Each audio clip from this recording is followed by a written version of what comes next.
অন্তর্বর্তীকালীন সরকারের জেলা প্রশাসক ডিসি নিয়োগ নিয়ে কেলেঙ্কারি শেষ হয়নি। সম্প্রতি বিতর্কিত ডিসি নিয়োগ কাণ্ডের অন্যতম হোতা জনপ্রশাসন মন্ত্রণালয়ের এক যুগ্ম সচিবের এপিডি কক্ষ থেকে ৩ কোটি টাকার চেক উদ্ধার করা হয়েছে। পদায়ন হওয়া এক জেলা প্রশাসকের পক্ষে ওই যুগ্ম সচিবকে চেকটি দেন এক ব্যবসায়ী। তবে কাঙ্ক্ষিত জেলায় পদায়ন না হওয়ায় চেকের বিপরীতে টাকা জমা দেননি ডিসি। অন্যদিকে সবকিছু ফাঁস হয়ে যাওয়ায় বিপাকে পড়েছেন চেকদাতা ওই ব্যবসায়ী। বিষয়টি নিয়ে সরকারের একাধিক গোয়েন্দা সংস্থা তদন্ত করছে। সচিবালয় ও গোয়েন্দা সূত্র এ তথ্য জানিয়েছে। সূত্র জানায়, এবারের ডিসি নিয়োগ নিয়ে ব্যাপক আর্থিক দুর্নীতির অভিযোগ ওঠে। ডিসি ফিটলিস্ট তৈরির আগেই এসব অর্থের লেনদেন হয়। এতে জনপ্রশাসন মন্ত্রণালয়ের ২ জন যুগ্ম সচিবের সংশ্লিষ্টতার অভিযোগ রয়েছে। এর অংশ হিসেবে ৩ দিন আগে মন্ত্রণালয়ের প্রভাবশালী ও গুরুত্বপূর্ণ এপিডি অনুবিভাগের যুগ্ম সচিব ডক্টর জিয়াউদ্দিন আহমেদের কক্ষ থেকে ৩ কোটি টাকার চেক উদ্ধার করে একটি গোয়েন্দা সংস্থা।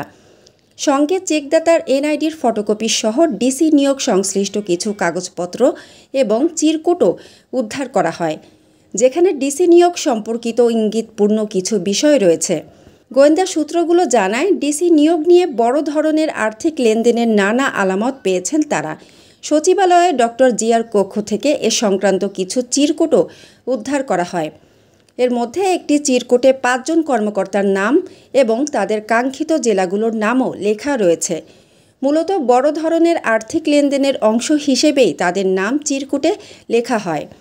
যে নামগুলো ডিসির জন্য তৈরি করা ফিটলিস্টে রয়েছে, তাদের মধ্য থেকে কয়েকজন ডিসি হিসেবে পদায়নও পান।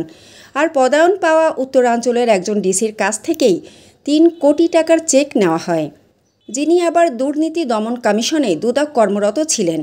তবে ডিসি হিসেবে নিয়োগ পাওয়া ওই কর্মকর্তার পক্ষে মোহাম্মদ মির্জা সবেত আলী নামের এক ব্যবসায়ী এই চেকটি প্রদান করেন।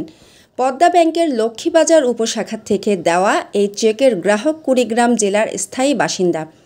তবে নিয়োগ পাওয়ার পর ৩ কোটি টাকা নগদায়ন না করে প্রায় ৫০ লাখ টাকা প্রদান করা হয়েছে বলে জানা গেছে। তবে নিয়োগ পাওয়ার পর ৩ কোটি টাকা নগদায়ন না করে প্রায় ৫০ লাখ টাকা প্রদান করা হয়েছে বলে জানা গেছে। ডিসি নিয়োগ নিয়ে বিতর্কের পর প্রত্যাহার হওয়ার আশঙ্কায় বাকি টাকা এখনও পরিশোধ করা হয়নি। মানসম্মত হাঁস ও মোরগের চাহিদা পূরণ করতে আল আমিন হালাল লাইফ পোল্ট্রি রয়েছে আপনারই পাশে।